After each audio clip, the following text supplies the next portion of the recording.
All right, so I'm going to put you on the road, okay? We're going to get going. So does that sound his plan of heading along the East Road and then heading north at the River Horwell? Does that sound okay to everybody? Yeah. Yes. So Angelon is going to go over by Riken, who's brooding by the fire before he leaves, and like tap him on the shoulder, and he's like, "Come on, this is going to be fun." And Did you want to? Go ahead. Ezra's gonna jump on the table and finish his beer, excited, and encourage everyone else to have a round with him. When Angelon taps on Riken's shoulder, he sort of like wakes up, like he was thinking about something different, and gives him a little bit of a sort of indifferent smile, like he assumes that maybe it will be fun, but his mind is somewhere else a little bit. So I guess Inglorian Gildor would leave you with sort of when he sort of sees the pensive look on all your faces, and or at least most of your faces, not thinking of Tessero, he would say basically, if the enemy gets this item or whatever the rest of these things are, he said it would be bad for all of your people, and it would be bad for all of Middle Earth. So this, it is fitting that you all are here representing each of your people. Even the Shire? Even the Shire. Even the Shire. All right, so I'm going to move you to the Great East Road. So you guys are basically be on the Great East Road through the Lone Lands, probably 1, 2, 3, maybe 4 or 5 days. So they to get to the Ettenmoors is about 350 miles. That's not the hypotenuse. That's sort of like the along the road and then north. Why are these elves shooting? What's that? But why are these elves shooting at us? They're not. They're just. So I think I told you I didn't get really super creative with the tokens. If it's an elf that's not like somebody you should remember, it's going to look like that. Right? So not everybody's always attacking you. So you made them little broccoli pieces? Is that what that looks like? Yeah. All right. Well, that's a broccoli shooting an arrow at you. So you see basically like a procession of elves, and some of you recognize the elf in the lead. Irme. Yeah. Oh yeah, it's the dirty hippie elf. I remember now. Yeah. Let me look at it 1 second. Dirty hippie elf. So Irme would be very pleased to see Burin. In fact, she would make Burin very uncomfortable by coming over and embracing him and sort of giving him a kiss on the forehead. I'm sure he has something to say. Just so you guys know, she saved Burin's life. Shut up. It didn't happen. there's no evidence that any of this ever happened. It definitely happened. He says, "It seems that you're doing much better on a horse than you did in the pond, in the water." Yeah. not meant for swimming. And she comes over and embraces Riken's hand on this horse and gives that a kiss and says, "Thank you." Riken sort of lights up a little bit. He's looking a little bit happier now. I'm not. So Angelon kind of like has trouble controlling his horse and like gallops by and's like, "Hello." Oh, you're the worst elf ever. He's like reading a book and he's like almost runs into them. He's like, "Oh, excuse me, pardon me." So she says, "You're heading back east so soon? What? I thought your quest took you to the west." I tell Irme that I guess our quest has sort of changed. We're in pursuit of something now. She says, "Well, I hope." Go ahead. Well, she just says, "I hope that your travels doesn't take you back across the mountains." She says that the people, the elves in Rivendell had been patrolling, and it seemed like the goblin patrol through the mountains, and the troll presence has like quadrupled. And they say that they're looking for you. Yeah. Both of you. Yes, they are. I too hope that we don't come anywhere near the mountains ever again. Unfortunately, they lie between here and my homeland, so that's an inevitability. Or that one place, what was it that I went through? What was it? What was the place that I traveled through and I left Erebor? Oh my God, Mirkwood. Yeah, yes. let's not go there. So speaking of that, let's something that's new for Adventures in Middle Earth is an embarkation roll. And one thing that we didn't establish right away, and we should have, is who your guide is going to be. It's going to be the ranger, right? Yeah. That's up to you guys. I would say probably, but my character does pretty well with embarkation rolls too. So, so my character's sort of built for being a guy. Perfect. Do it then.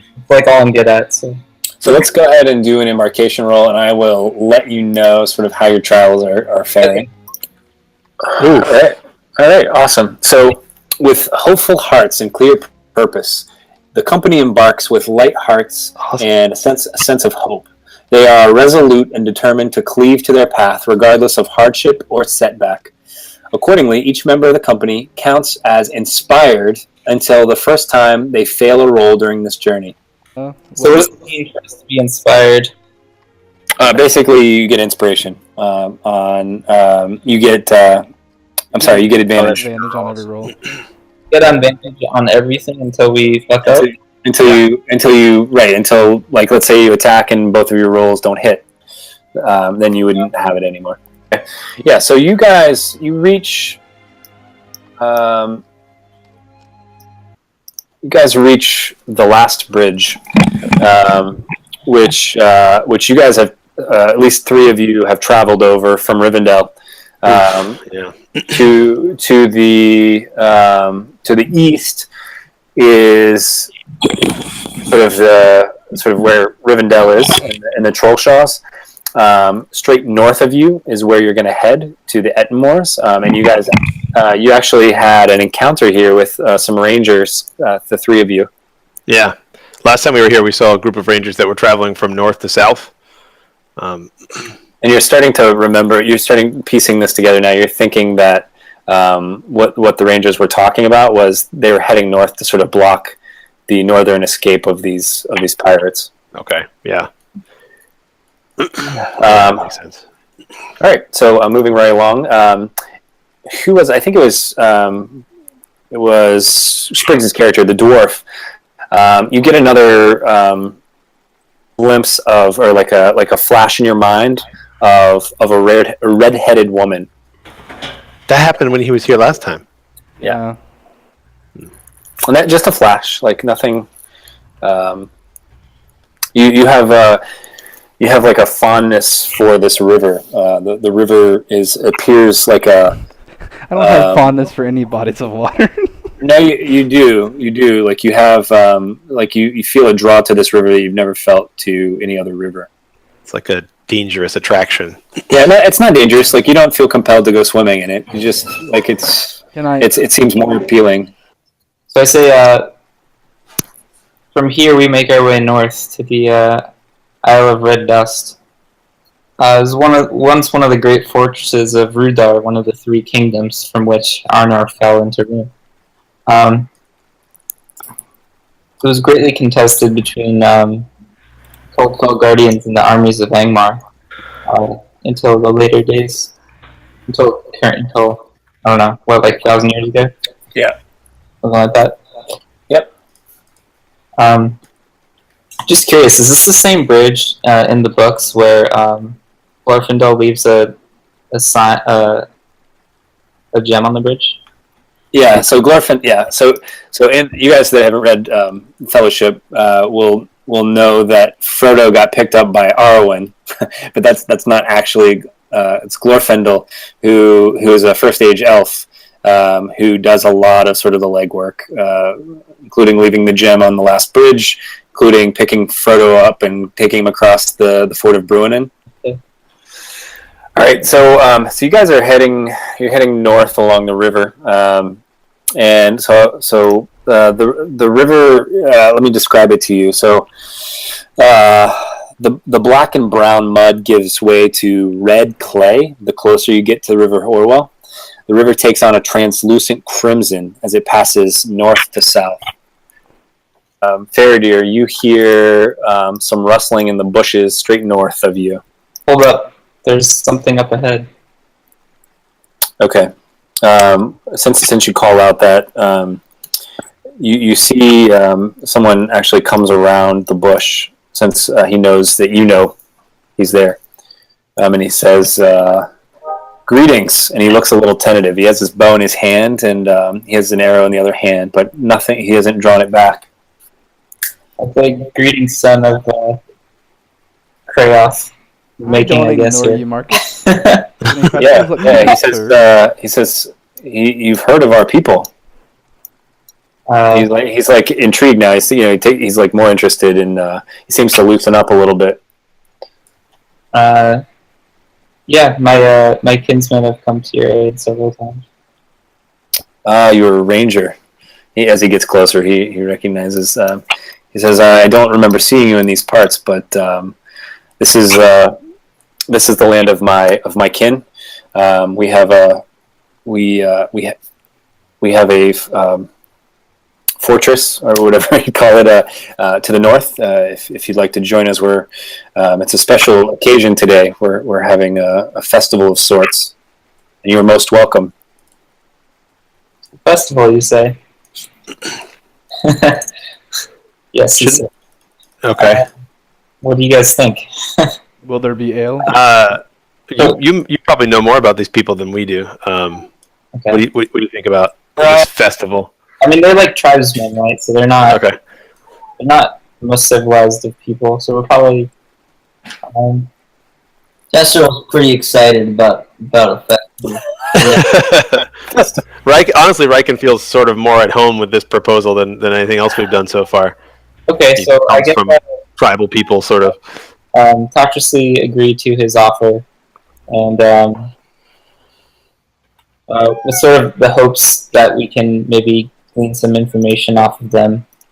I have a skill if I roll it well that lets me get anything we can out of them.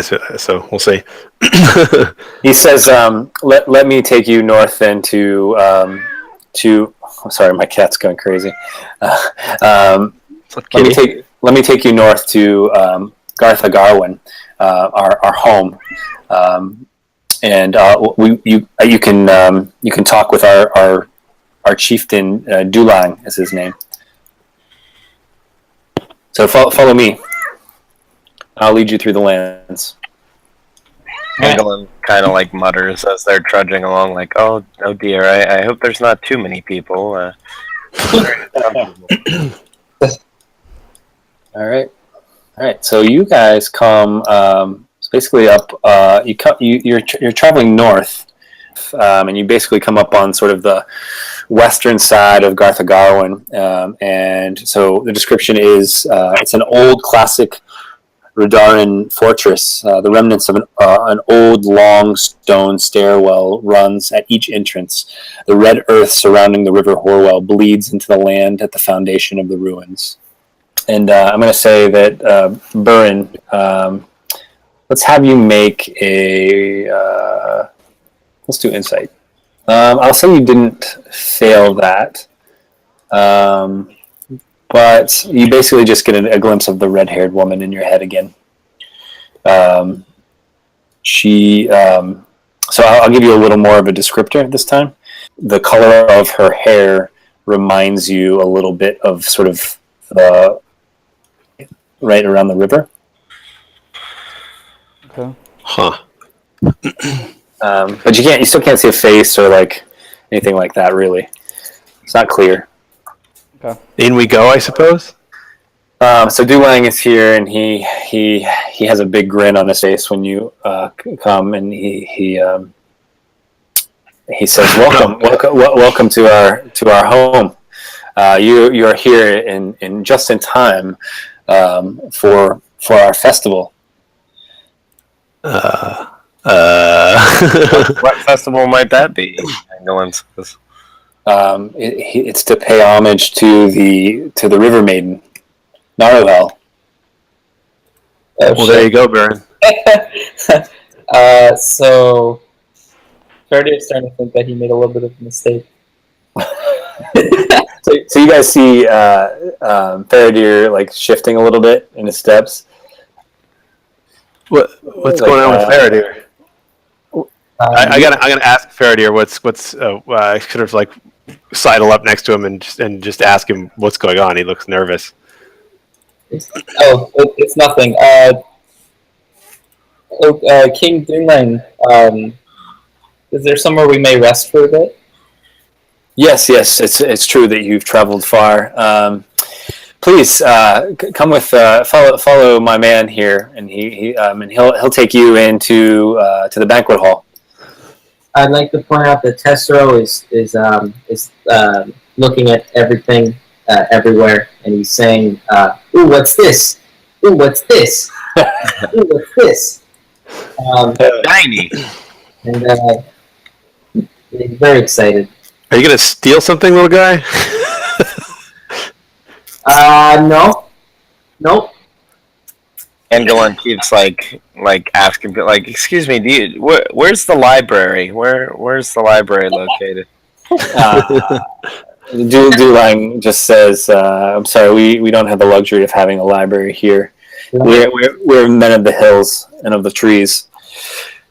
Riken sits down on one of these benches next to one of these tables, and Bear puts his head in his lap, and he doesn't have to put his head down. It doesn't. He has to put his head down in order to put it in his lap.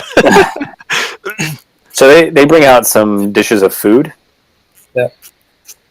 And they say, "Please eat and rest, and we will celebrate in honor of the River Maiden together at sundown." Huh. So, do we ever get a chance to like discuss things without Hillmen in the room? No, two of them are hanging out with you.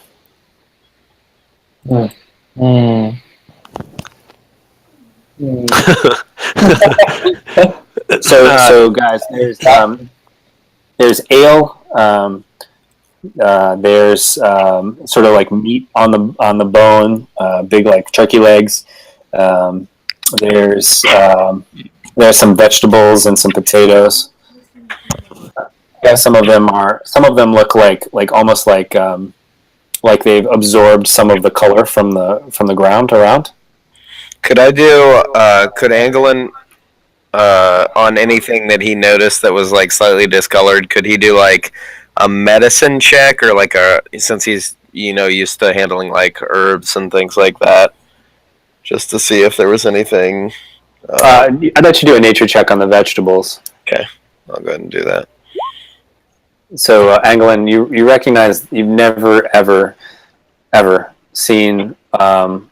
In fact, you don't know of any potato species or breed or whatever it's called, a variant that has taken on a color like this.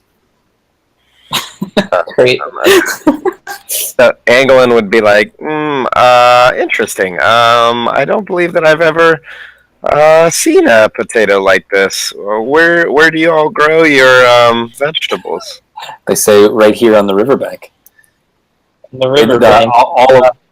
All of our food is blessed by the River Maiden. And Tessero, you would, when you hear River Maiden, you would have feelings, right? Yes. Like good feelings, probably. Yes. Also, the mention of potatoes reminds him of a little ditty they used to sing in the Shire called "Frolicking Through the Potato Fields." Tessero feels the urge to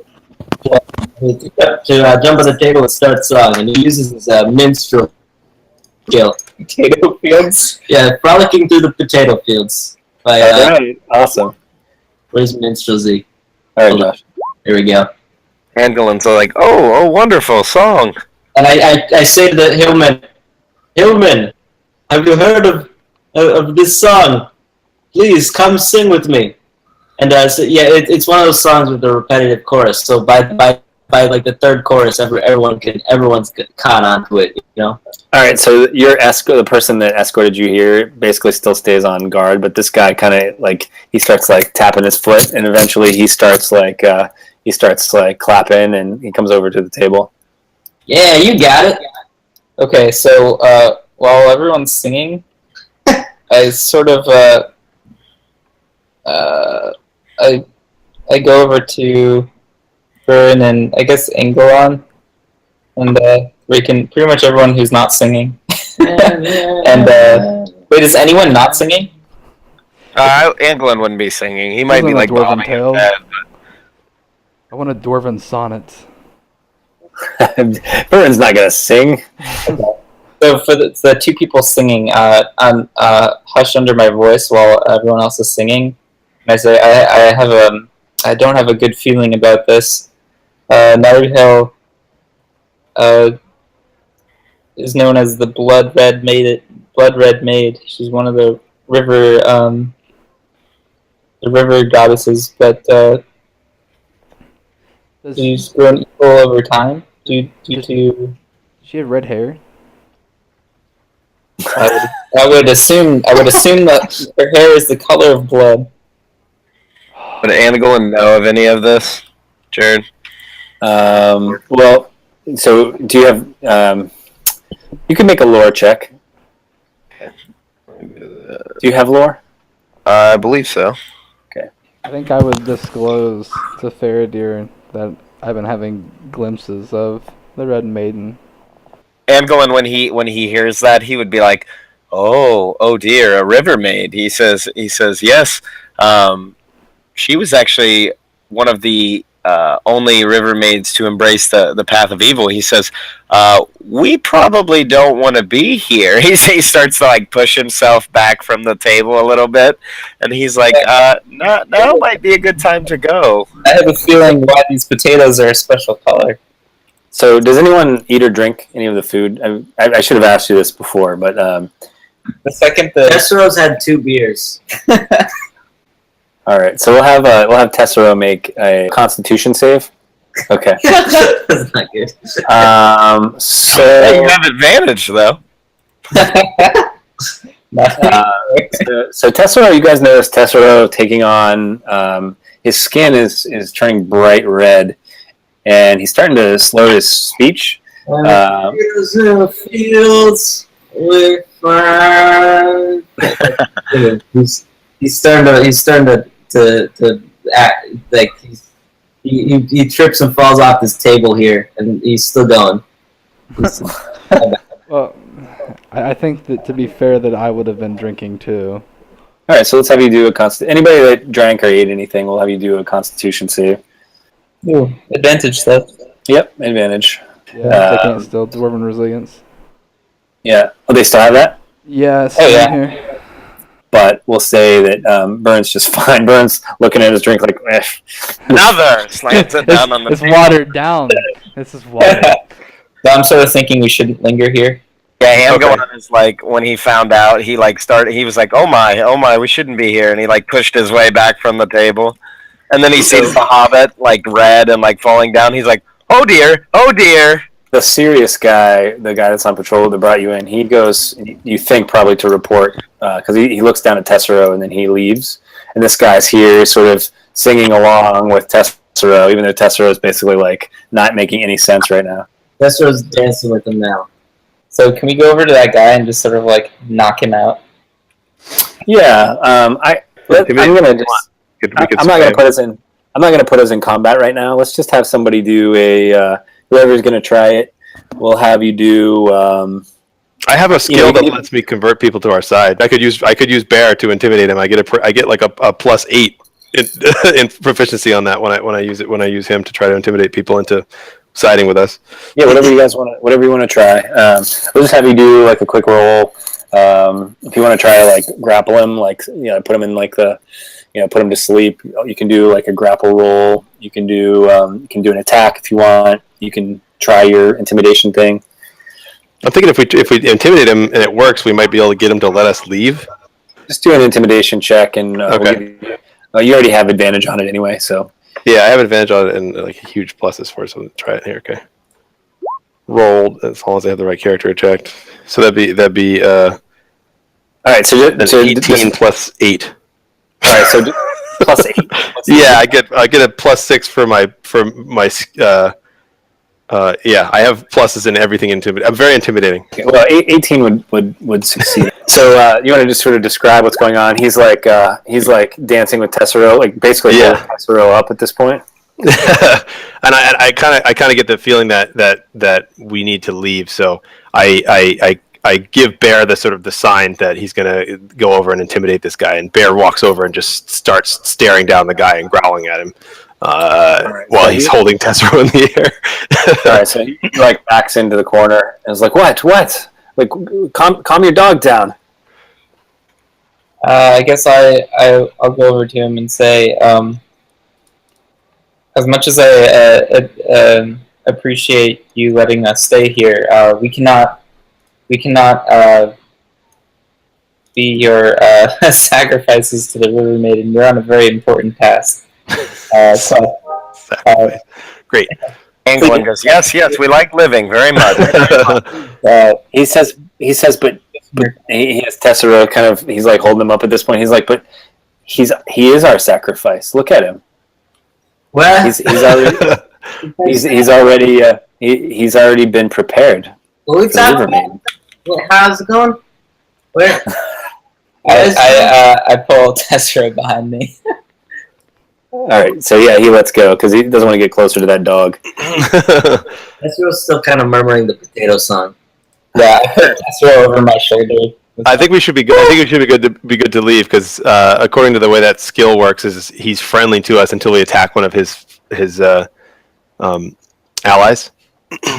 So he's gonna be scared shitless and let us go, basically. Yeah, he's not friendly to you, but he's not gonna try to stop you. So you're welcome to. You're free to go if you'd like. Yeah. Do you guys want to book it out of here? Or do you guys want to? I mean, we're supposed to be heroic in this game, so I guess if this is regular D&D, I would say we just murder all these guys, but it's not. I mean, Shadow. I don't want to sway you one way or the other, but this isn't really related to your quest. I don't know that. Anglin would just want to leave. Yeah. I don't think we really have much choice. We're supposed to be heroic, so I think we need to leave. Yeah. Tessero, stop singing. Potato song. Sing about potatoes. What? Alright. Where all the potatoes go, man? How's it going? So where's the how we go? Gosh. So Tessero hasn't taken any damage yet, but in your travels, eventually I'll have somebody do like a medicine check or like a, I know somebody has a heal. So yeah, I could do like a medicine check to see what he needs. Yeah, let's do that now, and I'm gonna have you do a few other things. It's not ideal. All right. So he doesn't appear to be getting any better. All right, let's get back on the road. Get the hell away from these people. Well, so Tessero is not really able to ride his pony right now. Okay. Well, he should ride with somebody. Okay. All right. They you guys are leaving Garthagarwin, and you hear the screams of the hillmen that let you go. So you think probably they're not going to follow you because they already have a sacrifice to the river. Oh. Oops. Dead.